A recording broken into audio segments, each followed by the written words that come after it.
What is going on, guys? Blazing Tech. I'm very excited to be doing this video today in my mom's car. Now, let's get into the video. When I say luxurious sports sedan,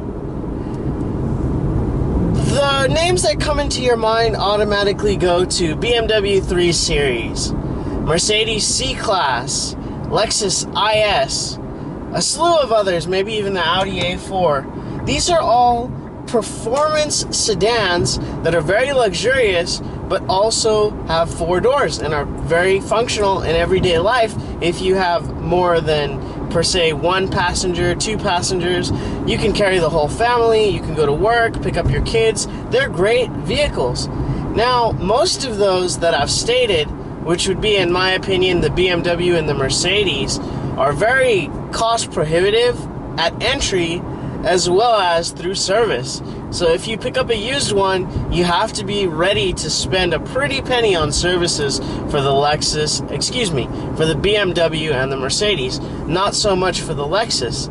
Now, when you think about getting a Lexus, those are pretty expensive too, as well as the pre-owned or used Lexuses. And that's where this comes into play. And this is the budget-oriented luxury sedan with a heritage of sports and just reliability, and it's really a great package. Today we're going to be talking about the 2015 Q50A with a 3.7 liter V6. So what I'm driving today is my mom's car, actually. It's the 2015 Infiniti Q50A.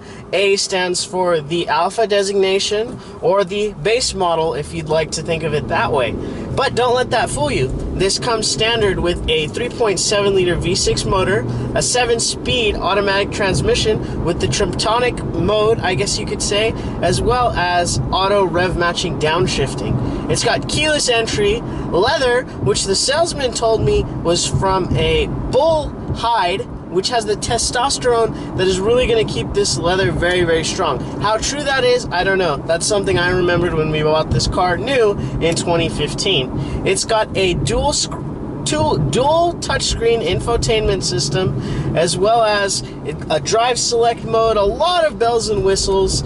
It's got rear vents in the back. The leather is really great, leather wrapped steering wheel. I could go on and on. It's important that I tell you that this is the Q50A because it doesn't have that electronic steering like the higher models of the Q50. And it's important that you guys know that I'm referring to the Q50 that came standard with the 3.7 liter V6 motor. It started from 2014 and I believe it ended in 2017. Don't quote me on those years, but that's really important for my argument today. And that is that this car, at what it costs to get into a used one, is really, really good. As you guys know, I'm a proponent for naturally aspirated motors, and this 3.7 liter is definitely naturally aspirated. What you guys might not know is that this shares the power plant with the fabled and revered 370Z. So this motor is a screamer. It's very reliable. It's got a lot of performance. I've never driven a 350Z, but this motor doesn't seem like it's getting a lot of power robbed by the heavy weight of the Q50 body, being that it is a 4-door. Now, I wish it was offered in a manual transmission. Unfortunately, it is not. You can use the Triptonic mode. It's semi-responsive. It's better than nothing, but obviously, in my opinion, nothing beats a clutch and a gearbox. But this does its job great. Now, the people who bought these cars new, the 3.7, obviously you cannot buy them new anymore. The people who bought these cars primarily didn't buy them because they had the 350Z power plant. They bought it just like my mom did. It's a luxurious sedan that is pretty quick enough to, per se, overtake somebody on the freeway, get onto the freeway with ease, as well as having some of those creature comforts that we all have come to enjoy in the luxury sedan segment. Now, the Q50 fits that bill excellently. It has depreciated quite a lot because nobody really thinks about the Q50 when you think about that segment of the IS300, the Mercedes C-Class, BMW 3 Series, Audi A4. the Infiniti Q50 kind of gets swept under. The people who bought these cars aren't buying them because they're performance sedans. They're buying them because they're comfortable, luxurious sedans. So that's great for you when you go to buy one, because you're going to get one that hasn't been used and abused. For us, for example, we do all of our services at Infiniti, whether that was during the warranty period or even afterwards. We can do our own oil changes, but it's really complex because, again, this is a luxury car. Not to say that it's difficult. I would rather do an Infiniti oil change than a Mercedes oil change, but we just give it to the dealer to keep it continuous, to have all the service records. I wouldn't buy a Q50 new today, because if you want to be honest, we bought this new in 2015 for about $36,000. It's a great car. It's just not anywhere close to that in value. And we're coming from a family that I sold my WRX at nearly a profit, and we've sold Tacomas at a profit. So this is foreign for us to keep a car that has depreciated so much. But that's great for you guys as buyers. This is the secret performance sedan that nobody on YouTube is talking about. Nobody is really acknowledging the Q50 with the 3.7 liter V6 as a performance sedan, because nobody really knows about it. And that's where you can get these used with sub 100,000 miles for about $15,000. And if you look at how much you're paying versus how much car you're getting, yes, it's a used car, but these are going to be very gently used, in my opinion. And I think that service records will show me that as well. And let me just hit it here. Oh yeah. Red line's at about 7,500 RPM. And let me tell you guys, you're not going to miss the gearbox when you just put your foot into it and you feel it buckle.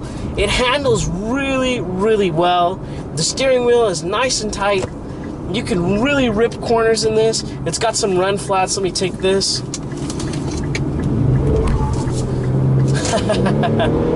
It is pretty tail happy. I didn't disable the traction control. Obviously you can do that. These tires are kind of expensive, so I'm not really going to rip my mom's car, but that's another thing, that this thing is very, very reliable. I would go out to say that I would rather have a Nissan motor, because Nissan has been making so many successful motors. This motor shares the block with the GTR, the R35. So, you know, this has a lot of heritage. You can take it in a lot of different directions. You can keep it stock, blend in, and have a sleeper, but there's also a lot of mod culture for the Q50s. I've seen some really cool Q50s. I can appreciate somebody that has modded their vehicle. I like to keep mine stock, but for $15,000, you guys, you really can't go wrong with this. It's got a dual cockpit design. It's a really good bang for your buck vehicle.